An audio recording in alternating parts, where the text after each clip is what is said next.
কবরটা জিয়ারত করে আসলাম, দিনটা শুধু কান্না করতেছে। মা বারবার বলতেছি, কেন জানেন, আমারও তো মা নেই। মেরে ভাই দোস্ত বুজুর্গ যারা এখানে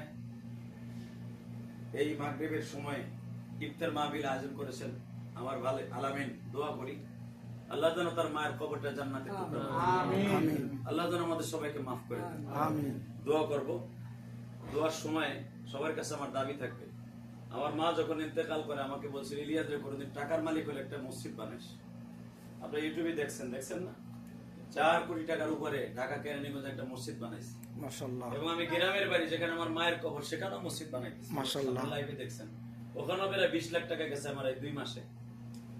কেন করছি জানেন? শুধু মায়ের জন্য। আলামিন আল্লাহ ওরা কোটি কোটি টাকা দিছে, মন দিছে, কিন্তু আজকে ওর মা নাই। ওর মা যদি 2টা মাস এই খাটে ঘুমাইতো, মনে হয় মা রাতে 1টা 2টায় আমার পাউডার আস্তে আস্তে টিপে দিত, মা খাইছো। সেই জান্নাতের নিয়ামত আর নাই। আর মাকে যেন আল্লাহ জান্নাত নসিব করেন। আপনারা যারা বিদেশের বাড়ি থাকেন, যা ইনকাম করবেন 3 ভাগ করবেন, খবরদার। 1 নম্বরে নিজের বডির জন্য খরচা করেন, এই বডিটা অচল হয়ে গেলে কেউ আপনার চাইলে না দিয়ে ডাক্তার দেয় না। 2 নম্বরে আল্লাহ রাস্তা খরচা করেন, 5000 রিয়াল কামাইলে অন্তত 500টা রিয়াল আল্লাহ রাস্তা দান করেন। মনে থাকবে তো? 4,500 খরচা করেন স্ত্রী পুত্রের পিছনে, কিন্তু 500টা রিয়াল আল্লাহ রাস্তা খরচা করেন। 500টা রিয়াল যদি বাংলাদেশে এতিমখানায় দেন, বাংলাদেশে অনেক মাদ্রাসা আছে, একটা ছেলে কিতাব কিনা পড়তে পারে না। 15,000 20,000 10,000 টাকা একটা কিতাবের সেট পড়তে পারে না। আপনি যদি একটা ছেলেরে 200-300 রিয়াল দিয়ে 500 রিয়াল দিয়ে একটা সেট কিতাবের তাফসীরের সেট কিনে দেন, আপনি আজীবন আলেমের বাপ হয়ে থাকবেন।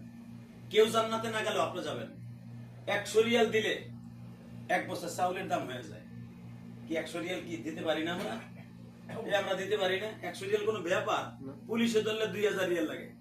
100টা রিয়াল যে কোনো এক এতিমখানায় দিয়া মায়ের কবরটা জান্নাতের টুকরা করবেন ইনশাআল্লাহ। বলেন ইনশাআল্লাহ। রাস্তায় যাবেন, কালকে 1 তারিখ মাহফিলে ছিলাম, একটা ছেলে আমি জানতাম না, যার বাপ নাই, ও মোনাজাতে অনেক কাঁদছে।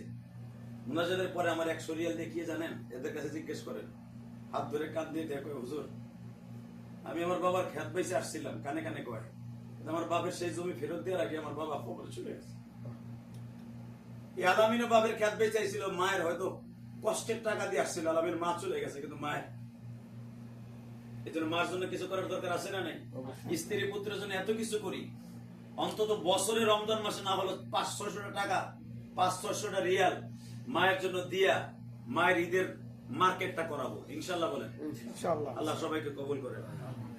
আমি আজকে আসতেছি জুমার আগে গাজ্জায় নামাজ পড়ছি, এত লোক, একটা ছেলে আমার দেখে পাগলের মতো দৌড়ে এসেছে, ওদের আপনি মসজিদ করতেছেন আমি দেখছি, ওদের আমি রাস্তা ঝাড়ু দেই, 50টা রিয়াল আপনার মসজিদে দিলাম, কসম বুকটা ভরে গেল। কারো দান কবুল না হলে রাস্তা ঝাড়ু দেওয়ার ছেলেটা, তুমি যে কাজ করে খাও, কারো দান কবুল না হলে তুমি যা দান করবে সেই দান কবুল হবে তোমার মায়ের জন্য। আল্লাহ আমাদের সবাইকে কবুল করে আমিন।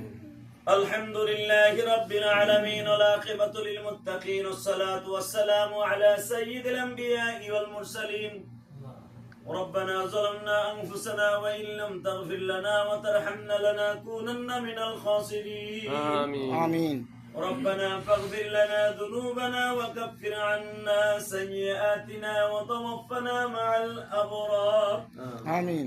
আল্লাহ তুমি তাকায় দেখো, ইফতার মাহফিলে আসছি, পাশে মা মাইমুনা রাদিয়াল্লাহু তাআলা আনহার কবর। আল্লাহ এমন একটা পবিত্র জায়গা মালিক, আমি আমার আলামিন সরকার বাইরে কোনদিন চিনতাম না। গত পরশুদিন ফেসবুকে আমার একটা ইফতার মাহফিল দেখে ভাই আমার মেসেঞ্জারে মেসেজ করছে, হুজুর আমি আপনার অনেক ভক্ত, যদি একদিন আমার বাসায় একটু বেড়ায় যেতেন। সাথে সাথে ভাইয়ের দাওয়াত কবুল করলাম, আসিয়া শুনে তার জনম দুঃখিনী মা নাই। আল্লাহ লাইফের মাধ্যমে আমার ভাই বললেন যে হাদি ভাই আমি আপনাকে অনেক ভালোবাসি, কারণ আপনি মায়ের ওয়াজটা বেশি করেন।